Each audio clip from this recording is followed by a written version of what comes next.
আর্থিক খাতে সংস্কার ও ব্যবসার পরিবেশ উন্নয়ন চায় যুক্তরাজ্য। ব্যাংকিং, রাজস্ব এবং পুঁজিবাজার সহ আর্থিক খাতে ব্যাপক সংস্কারের পরামর্শ দিয়েছে দেশটি।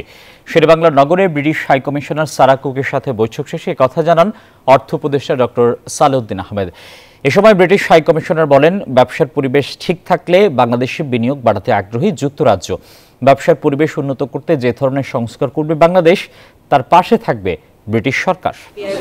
আমরা বলেছি আমাদের বাণিজ্য যেমন garment, they have got good market in Europe and UK, and we have told them যে আরো ডাইভার্সিফাই যদি করে তাদের মার্কেট এক্সপোর্ট করে। কিন্তু এটার জন্য দরকার শর্ত হলো বিজনেস এনভায়রনমেন্ট,